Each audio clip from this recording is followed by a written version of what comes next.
데살로니가 전서의 마지막 부분을 같이 살피면서 이 말씀은 이제 마지막 때 지난 시간에 우리 나누었죠. 마지막 때 주의 재림이라고 하는 그런 주제들을 가지고 말씀을 이어가고 있습니다.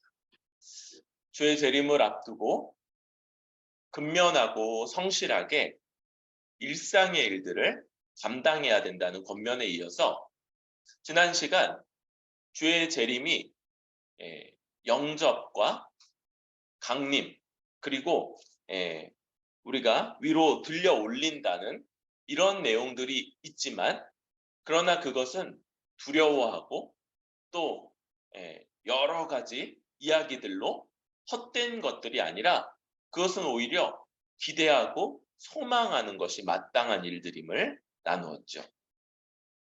그러면서 이제 5장의 말씀은 때와 시기라는 것들을 한번 이야기해 줍니다. 때와 시기.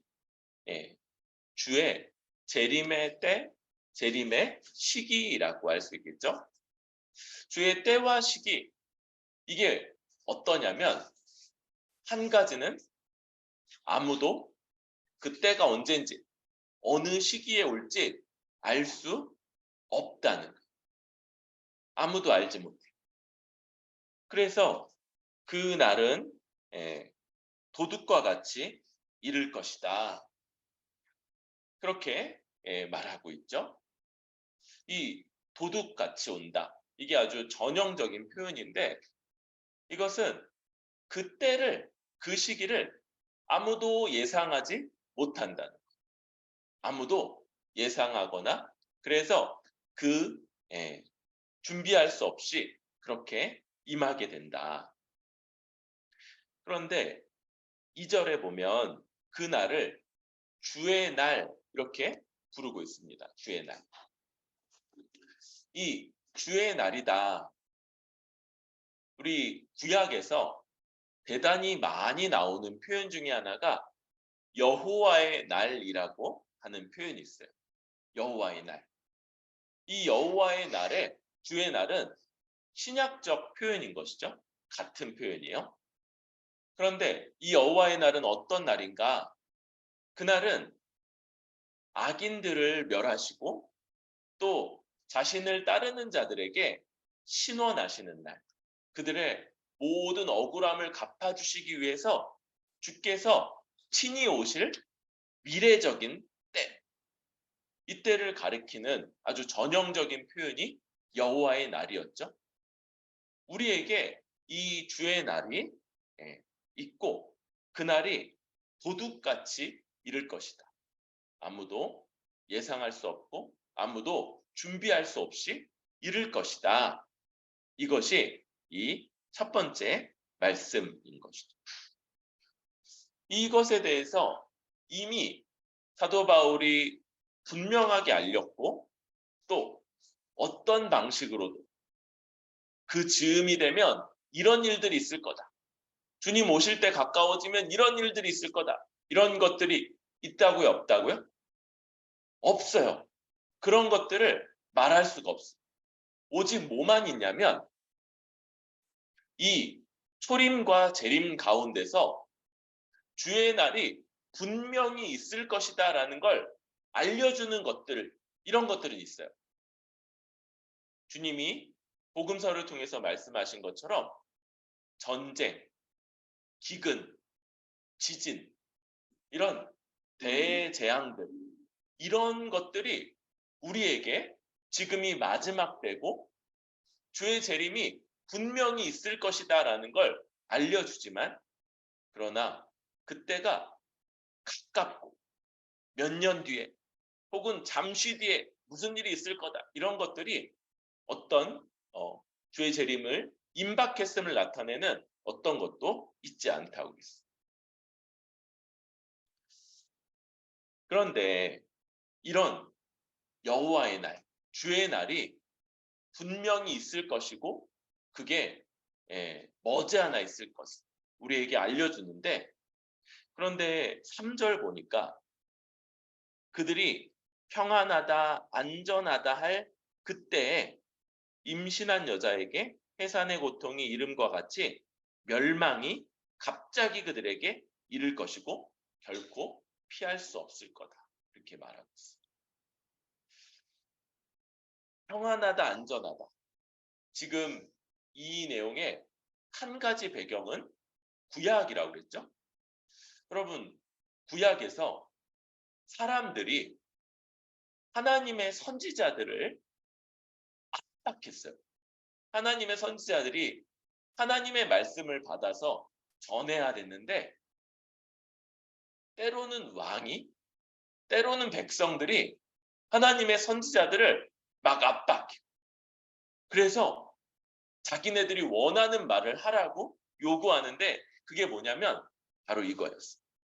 안전하다, 평안하다, 괜찮다, 안전하다, 평안하다, 아무 일도 없을 것이다. 하나님이 그냥 복 주실 거다. 이 얘기만 하라는 거예요. 유명한 선지자죠.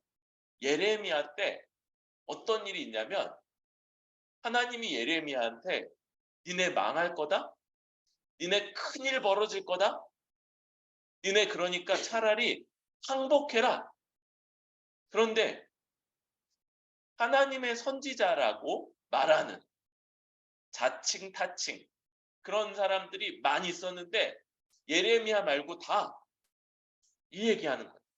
평안하다, 안전하다, 아무 일도 없을 거다. 여호와께서 저 임박한 위험에서도 너희를 구원하실 거다. 그래서 어떻게 하냐면요.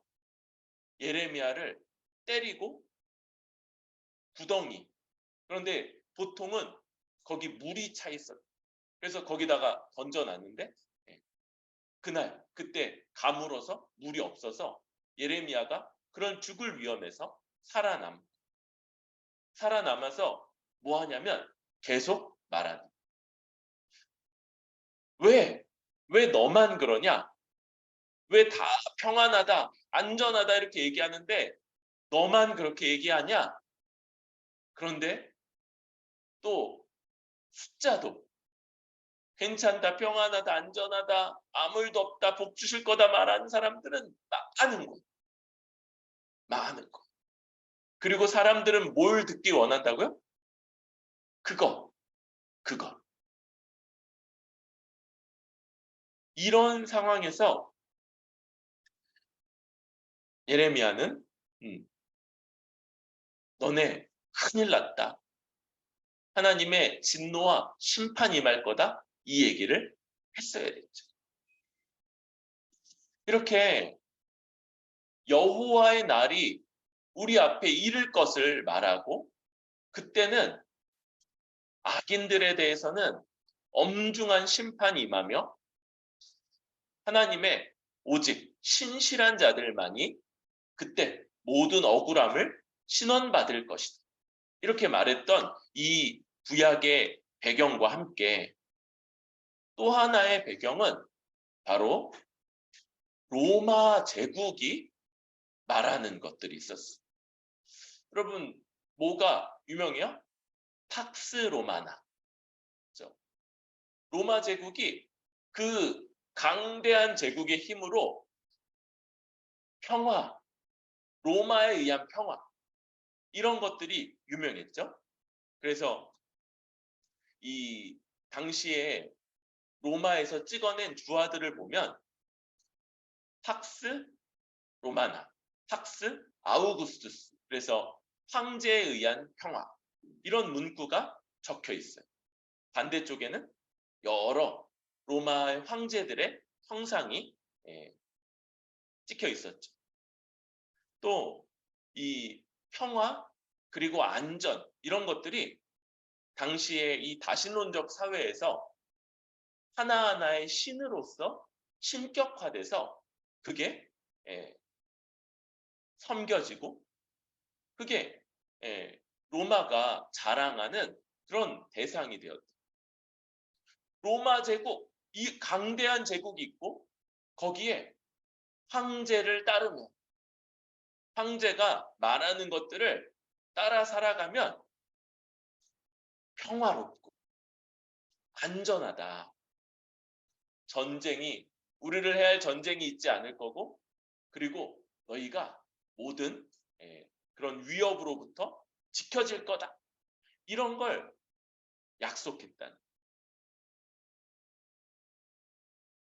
여러분, 이 한 시대는 하나님의 백성이라고 말하는 유대교, 유대인들이었고, 다른 한 시대는 로마, 대표적인 이 세상 세속 국가 중에 하나인 로마였는데도 둘이 대단히 유사한.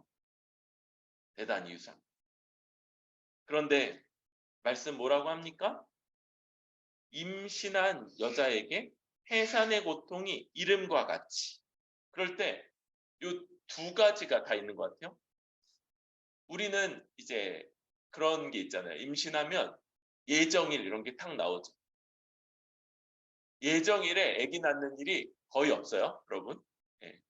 예정일에 맞춰서 아기 태어나는 건 거의 없어요. 뭐 그 비슷한 즈음에 나오지만 그때 낳는 건 이제 보통 다 수술해서. 근데 이때 이제 그런 게 없는 거예요. 그러니까 언제 나올지 알 수가 없는 거예요. 그 정확한 때를 알지 못한다.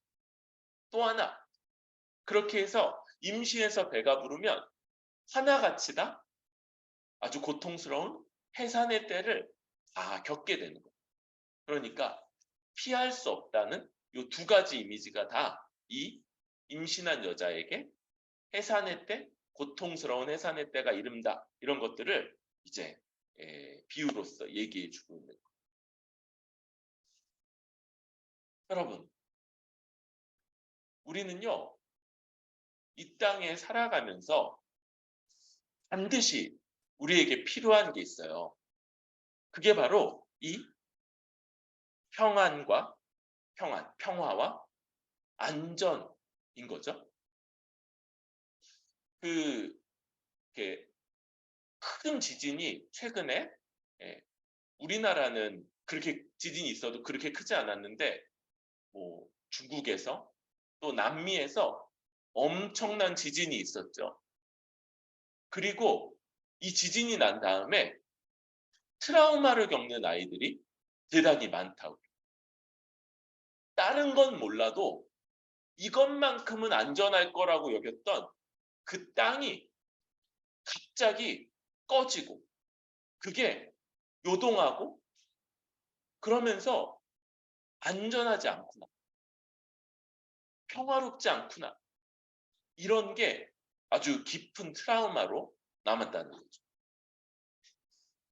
여러분, 우리는요, 살아가기 위해서 평화와 안전이 대단히 요구됩니다.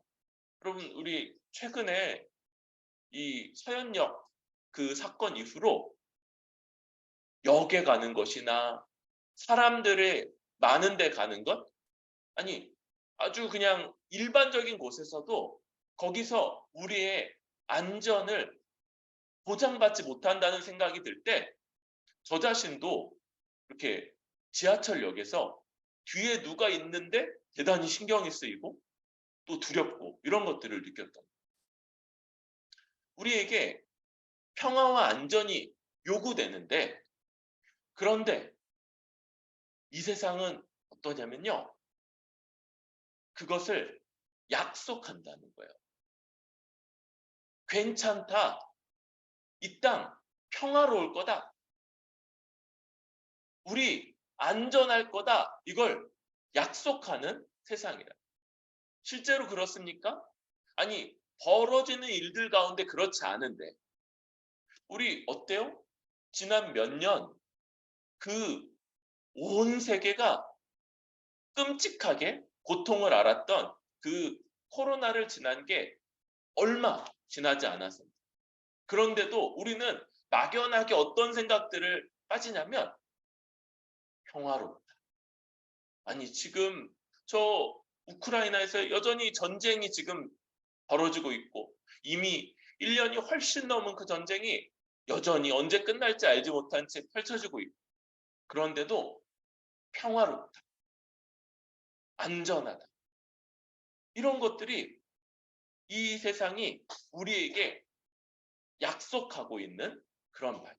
마치 로마 제국 안에 있는 사람들 평화롭고 안전하다, 이런 것들을 약속했던 것처럼 우리 이 시대에서 마치 6.25 때, 그쵸? 다리 끊고 도망가면서 괜찮습니다, 그냥 자기 자리를 잘 지키십시오, 이렇게 말하는 그런 것처럼 보장할 수 없고 약속할 수 없는 걸 보장하고 약속하는 그런 세상. 한편으로는 사람들이 다 원해요. 그렇게 얘기해 주길 원해. 괜찮다, 평안하다, 안전하다, 괜찮습니다 여러분, 이렇게 말해 주길 원해. 그리고 그 가운데 뭐 하는 거냐면 자기 삶을 돌아보거나 점검하지 않고 그냥 자기 욕망을 따라, 자기의 원함을 따라 그렇게 살아가기를 원하는 세상, 그런 사람들, 그리고 이 세상과 그런 사람들이 만나서 이런 허튼 약속, 허튼 것들을 막 보장하는 그런 세상입니다. 여러분, 사람들이 원할 뿐만 아니라 많은 이 세상이 보장할 수 없는, 그리고 그 이야기에 빠질 때, 그래서 이 세상을 자기 욕망을 위해서, 자기 소유를 위해서, 자기 자신을 위해서 모든 것들을 쌓아갈 때 뭘 전제하며? 평화로울 것을 전제하며, 안전할 것을 전제하면서 그렇게 살아가다가 뭘 만난다고요? 갑작스러운 멸망. 그러다가 피하지 못하고 깜짝 놀라. 주의 임함이, 그리고 주의 재림이 아니어도 개인적으로 여러 환난과 개인에게 있어서의 멸망, 곧 죽음이 닥칠 때 깜짝 놀라게 되는 이런 일들이 있게 됩니다. 여러분, 이 세상에 주의 재림과 그와 함께 반드시 주의 날, 신실하게 주를 따른 사람들에게 그 원한, 그 억울함이 풀어지는 날, 그러나 주를 대적하며 자기 마음대로 살았던 사람, 결코 피할 수 없는 그 멸망의 날이 임할 것을 우리는 기억해야 돼요. 이 땅에서 평안하다, 안전하다, 여러분, 세상은 그걸 우리에게 약속하거나 보장해 줄 수 없어요. 이 세상의 거짓말, 그들이 보장할 수 없는 것들을 약속하고 보장하며 오히려 이것들이 거짓인 것을 알고 그것에 빠지지 않고 거슬러 살아갈 수 있는 우리들이 되기를 바랍니다. 그럴 때 여러분, 세상에는 임박한 멸망의 날로서 이 주의 날이 임할 것이라는 것과 함께, 그런데 4절에서는 형제들아 너희는 어둠에 있지 아니하매 그날이 도둑같이 너희에게 임하지 못할 거다, 이렇게 말해요. 형제인 자들, 그리고 어둠에 있지 않은 사람들에게는 이제 도둑같이 임하지 않을 거라는 걸 이야기했죠. 그러니까 이 땅에서 평안하다, 안전하다는 그 거짓된 약속에 빠져서 살아가는 자들, 그런데 그 거짓된 약속에 빠져 살아가는 자들마다 어떻게 산다고요? 자기를 위해서, 자기 욕망을 위해서, 자기의 탐심을 만족시키며 그렇게 살아가는 가운데 피할 수 없는 임박한 멸망을 만날 것과는 달리 이제 우리 사도 바울이 말하는 이 형제들 그리고 어둠에 있지 않은 사람들에게는 이날이 도둑같이 임하지 않을 거라는 5절 너희는 다 빛의 아들이요 낮의 아들이라 우리가 밤이나 어둠에 속하지 아니하나니 그러니까 우리는 빛의 아들 낮의 아들이다 이런 이야기를 하죠. 그러면서 이 이야기는 이제 뒤쪽으로 넘어가면 깨어 정신을 차리고 자는 자들과 취하는 자들과 같이 하지 말고 우리는 8절 믿음에 사랑의 호심경을 붙이고 구원의 소망의 투구를 쓰자 이렇게 말씀이 이어지고 있죠. 여러분 이 말씀에서 우리는 두 가지를 하나 보게 되는데요. 그것은 어둠에 대조되는 빛, 밤에 대조되는 낮, 이 하나의 대조적인 이미지고요. 다른 하나는 호심경, 이게 어떤 겁니까? 갑옷이죠, 갑옷. 그런데 이 어디를 막아주는 갑옷이냐면 가슴, 심장이에요, 심장. 가장 중요한 부위인 이 가슴을 막아주는 그런 갑옷. 그리고 투구, 머리를 보호해주는 투구. 이 두 가지. 그런데 이건 언제 써요? 누가 써요? 그쵸. 전쟁에 나가는 병사들이 쓰는 것들이죠. 그래서 전쟁과 병사의 이미지, 이 두 가지가 결합되고 있는 걸 보게 돼요. 빛과 어둠, 밤과 낮의 대조는 아주 대표적인 것이죠. 어둠, 우리 요한복음 때 얘기했었죠. 어둠이 어떻다고 그랬어요? 어둠이 아주 짙고 그 밤이 되면 이 당시에 그것을 밝혀줄 만한 그런 밝은 것들, 지금처럼 막 빛 공해다라고 말할 만큼 그렇게 밝혀줄 만한 것들이 없다고 했어요. 그만큼 어둠이 짙고 그 가운데 있으면 여러분 다 알아요. 이 전쟁 같은 거 하면 다 알아요. 적군이 밤에 쳐들어올 거라는 걸 다 알아요. 그래도 막질 못하는. 왜냐하면 그게 어둠의 특징이고 그게 그 밤이 어두운 밤을 밝혀줄 만한 어떤 것들이 없기 때문이에요. 심지어는 지금도 그렇죠. 지금도 전쟁에서 공격은 항상 밤에 어두운 때 이루어져요. 이 밤과 낮, 어둠과 빛의 대조가 아주 보편적인 대단히 많이 알려진 이 대조라고 했죠. 세상은 이 어둠에 속한 자이고 밤에 살아가는 자들이란. 그래서 몰라요. 여러분 얘기했죠. 우리에게 주의 이 재림의 날, 여호와의 날이며 주의 날이 분명히 임할 거라는 걸 이 땅에서 뭐가 보여준다고요?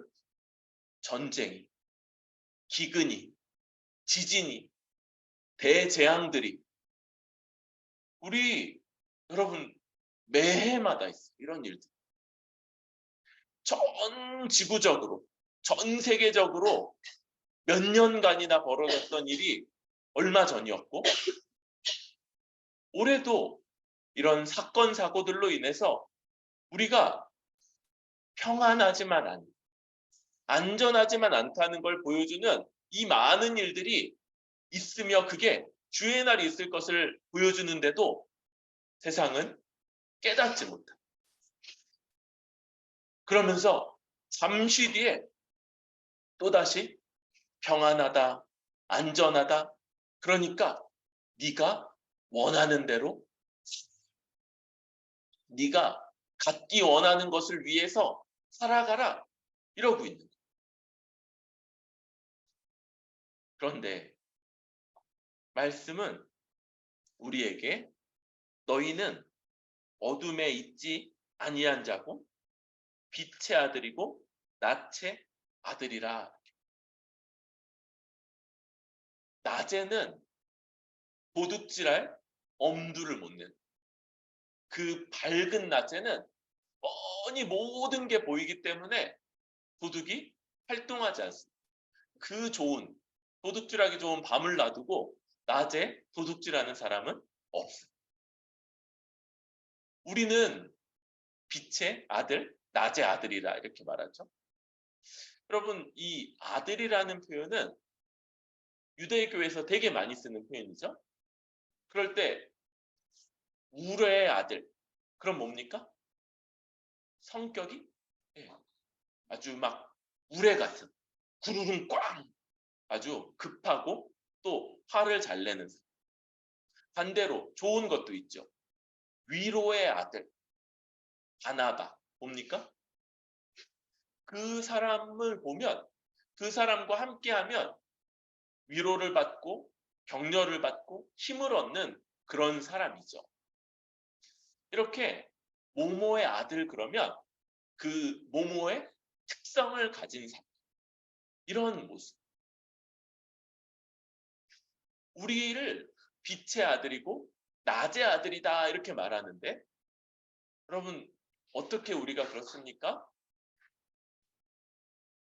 바로 빛이시고 이 밝은 낮과 같이 그렇게 거하시는 하나님이 우리를 하나님의 자녀 삼으셨기 때문에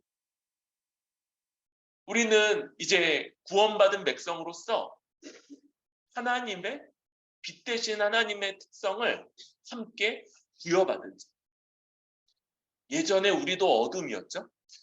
예전에 우리로 밤 가운데 살아가는 사람이었는데 이제는 구원받아 빛 대신 하나님과 함께 그 밝음 속에 살아가는 자.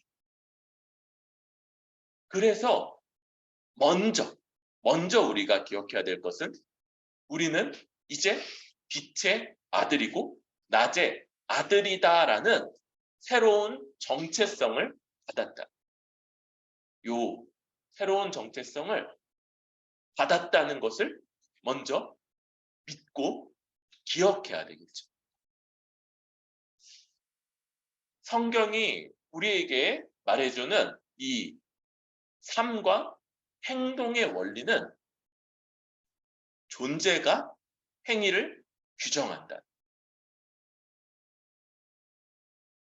어둠의 자식,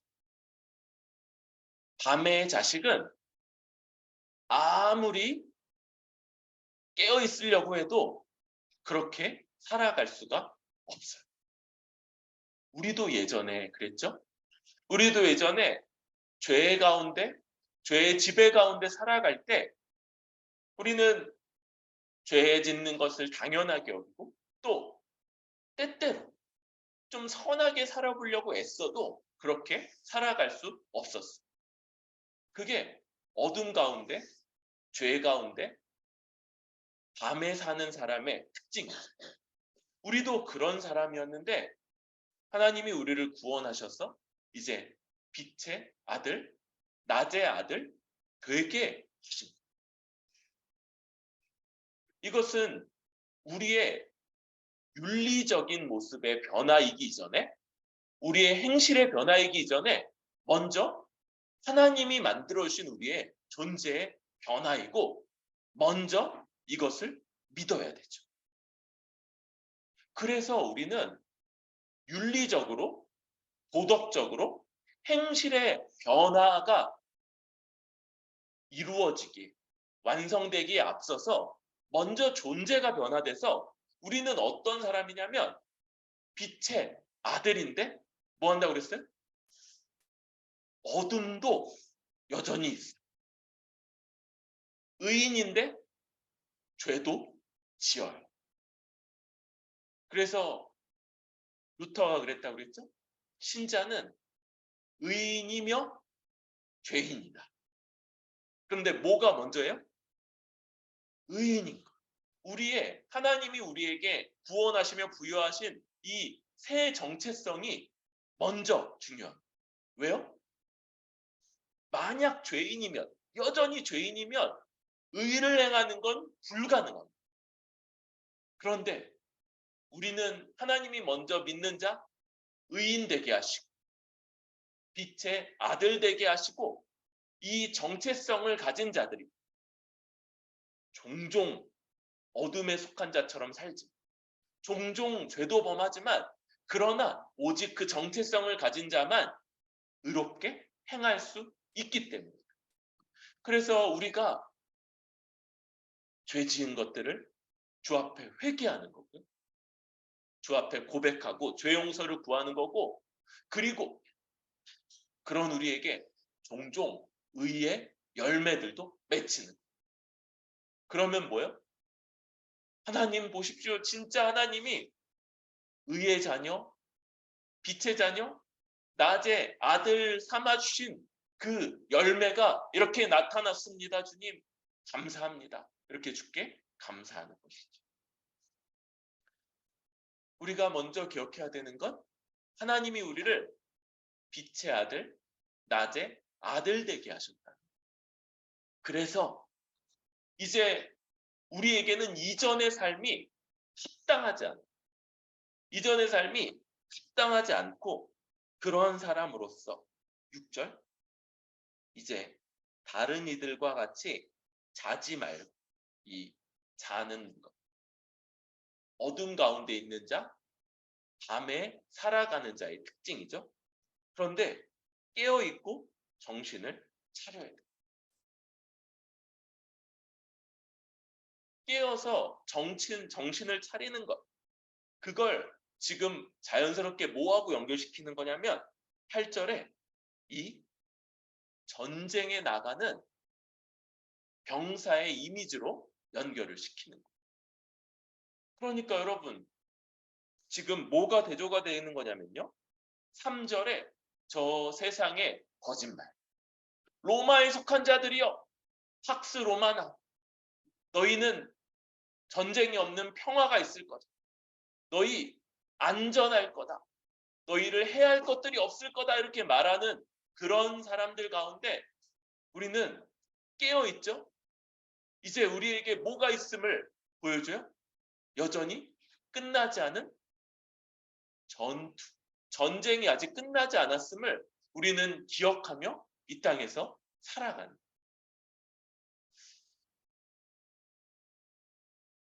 D-Day, V-Day 이런 얘기를 했었죠.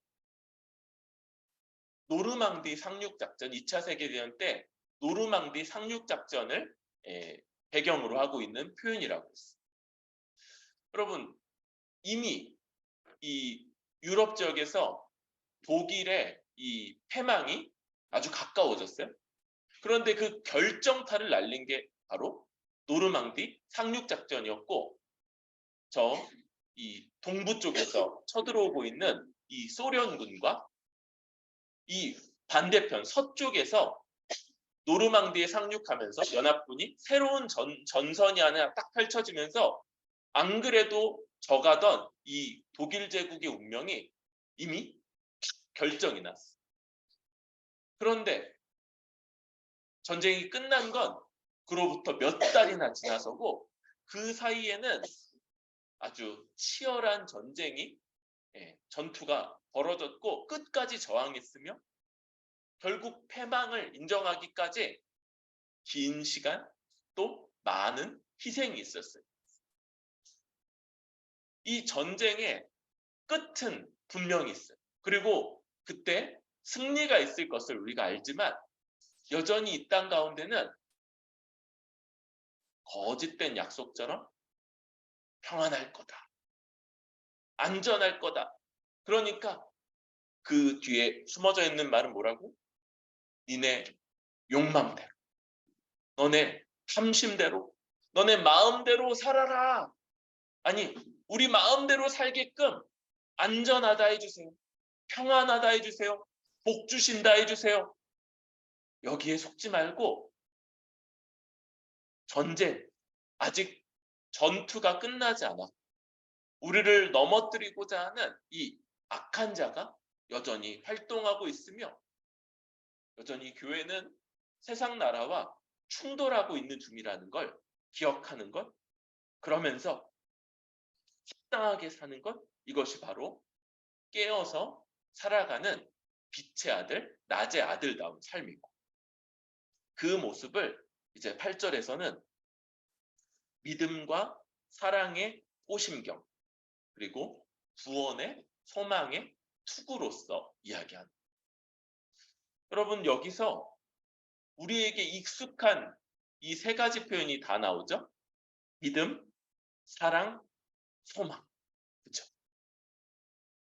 믿음, 사랑, 소망이 나타나고 있어요. 그런 면에서 우리는 이미 데살로니가전서 1장에서 봤던 믿음의 역사, 사랑의 수고, 소망의 인내라는 것들을, 그게 바로 딴 게 아니라 깨어서 살아가는 그런 신자의 삶이라는 것들을 보여줍니다. 그러면서도 또 하나가 있죠. 이 뭐가 짝이 돼 있냐면 믿음과 사랑이 하나 짝이 돼 있고요. 그리고 소망은 따로 구원의 소망의 투구라는 방식으로 또 따로 돼 있는 거예요. 지금 어떤 거냐면 여러분, 믿음으로 일해요. 사랑으로 수고하면서 살아가요. 세상 사람들은 안 하나요? 아니요.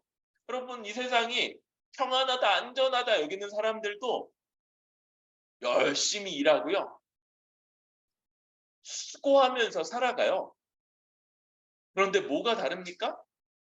그들이 자기의 정욕과 탐심과 자기 자신을 채우고 만족시키고 더 많은 것들을 소유하기 위해서 살아가는 것과 달리 우리는 바로 다른 사람들을 돌보기 위해서 일하고 사랑으로 그것을 아주 수고하면서 감당하면서 살아가는. 여러분, 이런 삶은 어느 시대를 막론하고 만만하지 않아요. 그럴 때 우리가 뭘 갖는 겁니까? 바로 구원의 소망의 투구. 그래서 우리 몸으로는 믿음으로 일하고 사랑으로 수고하는 가운데 머리로는 바로 주께서 우리를 구원하실 것이며, 그때 이것이 가장 복되고 가장 만족스러우며 어떤 것도 이것을 막아낼 수 없을 것, 어떤 것도 이를 방해할 수 없을 거다라는 이 구원의 소망을 끝까지 지키는 것. 이것이 신자가 깨어서 이 땅에서 살아가는 방식인 거죠. 이것이 빛과 갑옷의 은유가 연결되는 그런 모습이라고 할 수 있어요. 그러면서 사도 바울은 9절부터 이 아주 당연해 보이는 것 하나를 일깨워줘요. 하나님이 우리를 세우심은 노하심에 이르게 하심이 아니요 오직 우리 주 예수 그리스도로 말미암아 구원을 받게 하심이라. 여러분, 우리가요 이런 삶을 살아가는 가운데 종종 여러 가지 어려움들도 겪고 환난도 겪고 인내도 해야 되고 두려운 일들도 겪게 됩니다. 또한 빛 가운데 낮에 이렇게 살아가는 자들이 훨씬 더 죄에 대한 인식도 크게 느끼고 더 민감하게 반응을 하게 되는 거예요. 그래서 어떤 사람들은 정말 평안한 것처럼 안전한 것처럼 또 자기를 위해 살아가니까 부하고 안락하고 또 많은 것들을 성취하는 것처럼 그렇게 보이며 뭘 그렇게 힘들게 살아? 아유, 그냥 편하게 살아, 쉽게 살아. 이러면서 즐기고 안락하게 살아가는. 오히려 우리는 어때요? 우리는 수고하고 애쓰며 살아가는데도 이 땅에서 더 많이 죄의식 때문에 고통도 받고 더 많이 주 앞에 울며 회개하고 돌이키고. 여러분, 다른 사람들을 섬긴다 그러는데 우리는 섬기지 못한 것들 때문에 우리 마음을 주여 내가 또 이렇게 나를 위해 살았습니다. 이런 것들 때문에 마음을 찢는 일이 많은. 그때 우리가 뭘 확신해야 되냐면요. 그때 우리가 우리 자신을 마음을 찢게 되는 이 죄의식, 주 앞에 하게 되는 회개. 내가 아직도 이만큼이나 나를 위해 살았고 나의 욕망과 탐심을 위해 살았다는 이런 인식들, 그게 그러니까 노함에 이르고 벌받기 위해서 하나님이 우리를 이렇게 해서 벌하도록 세우신 게 아니라 그럴 때 우리가 누구를 더 바라보고 누구를 더 의지합니까? 바로 우리 주 예수 그리스도. 그때 우리는 좌절하거나 낙심하고 절망하는 게 아니라 우리 주 예수 그리스도가 그런 우리를 위해서 이루신 일이 얼마나 큰지를 더 보게 되고 알게 되고 믿게 되는 거예요. 주님이 우리를 위해서 죽으시고 그리고 우리를 위해서 죽으시면서 치르신 대가가 완전하기 때문에 이제 우리는 하나님이 우리를 향해 노하실 거라는 것, 우리를 향해서 진노하실 거라는 것, 우리를 형벌하실 거라는 것을 우리는 전혀 생각하지. 하나님의 노하심과 진노와 모든 형벌 남김없이 주님 앞에 쏟아졌다. 주님이 이루었다. 모든 대가를 다 치르셨기 때문에 우리에게는 어떤 노하심도 없는 거예요. 그렇기 때문에 우리는 두려워하지 않고 낙심하지 않고 하나님 앞에 다시 서고 또 다시금 이 모습 이제 믿음과 사랑의 오심경으로 다시 주를 위해 살아가고 지체들을 위해서 살아가고 하나님이 어떤 어려움 속에도 우리를 버려두지 않으실 것이며 우리를 인도하실 거고 또 그 가운데 어떤 수고나 어떤 애씀도 헛되이 되지 않고 주 앞에서 열매 맺게 될 것을 기대하면서 다시 일어설 수 있는 것이죠. 이제 우리 여기 깨어있는 자, 자는 자. 이제 여기는 좀 다르죠. 앞에 자는 자는 어둠 가운데 있는 자였는데 여기 자는 자는 죽은 자죠. 죽은 자. 그래서 지금 이제 주님이 죽으셨기 때문에 우리는 이 땅에서 살아가든 혹은 그러다가 주 안에서 생이 마감되든 언제나 주와 함께 있고 영원토록 주와 함께 살아갈 것이. 여러분 그래서 주를 위해 살아가는 자, 그 사람이 어떤 면에서는 가장 많이 낙심도 하고 좌절도 하고 그럴 거예요. 오히려 아무것도 안 하는 사람, 자기 욕망, 자기의 탐심, 자기만을 위해 살아가는 자는 뭘 그래 그러면서 이 땅에서 아주 느슨하게 살아가겠죠. 그렇기 때문에 우리가 주 안에서 깨어서 전투하는 자로 정상적으로 살아갈 때 우리는 11절 피차 번면해야 될 것.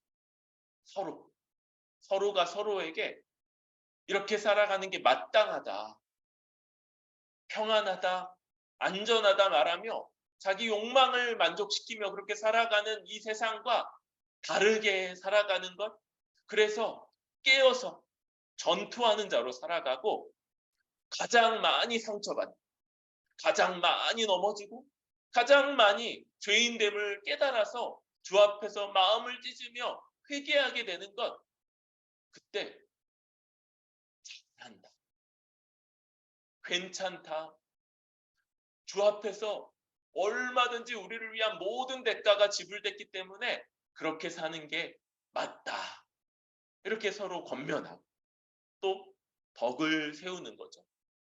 덕을 세우는 거. 그러면 여기 덕을 세운다 그럴 때 이게 이제 집을 세운다는 거고, 우리는 이게 은유라는 걸 알죠? 건축가의 비유. 그런데 건축 그러면 뭡니까? 가장 대표적인 비유, 바로 에베소서 2장 있는 우리가 함께 지어져가는 성전으로서의 교회라는 거죠. 그러니까 이 덕을 세운다는 건요, 우리가 그런 방식으로 함께 점점 더 빚어져가는 그런 교회를 이루는 것이라고 할 수 있습니다. 죄로 인해서 낙심한 세들에게 괜찮다, 주님이 우리에게 모든 대가를 지불하셨다는 걸 다시 일깨워주고, 낙심하는 세들을 붙잡아주고, 그리고 서로를 위해서 수고하며 애쓰며 돌보고 섬기는, 그걸 너희가 하는 것 같이 하라. 여러분, 그러니까 계속 그렇게 하면 됩니다. 더 힘써서 하면 되는, 피차, 서로가 서로를 위해서 말로 권면하고 또 행함으로 그리하면 된다. 이게 우리 사도 바울의 권면이요 또 가르침이라고 할 수 있습니다. 여러분, 우리는 주 안에서 이 세상의 거짓말을 분별해야 됩니다. 자기의 욕망을 따라, 탐심을 따라 자기만을 위해 살아가는 것을 괜찮다 하고 그것을 조장하는 말, 그리고 그렇게 하도록 안전하다, 평안하다 이렇게 말하는 것들, 이 세상의 거짓말을 거부하고 이 땅에서 깨어서 살아가야 될 텐데, 그 깨어 살아가는 방식이 뭡니까? 바로 전투하는 명사처럼, 또 아직 이 땅에 전투가 끝나지 않았음을 기억하는 우리의 새로운 존재들, 빛의 아들이요 낮의 아들이라는 새 정체성을 기억하고 이에 합당하게 살아가기 위해서 애쓰는 것. 이전에 살았던 믿음, 사랑, 그리고 소망을 지켜 살아가는, 이게 깨어 살아가는 방식입니다. 깨어 살아갈 때 피곤하고 힘들고 낙심되는 일들이 가장 많아요. 그러나 낭망하는 것이 아니라 우리를 위해서 모든 대가를 다 지불하신 우리 주 예수 그리스도를 믿고 살아가며 이것으로 서로 권면하고 서로 함께 빚어져서 함께 지어져가는 우리 뿌리 깊은 교회 될 수 있기를 소망합니다.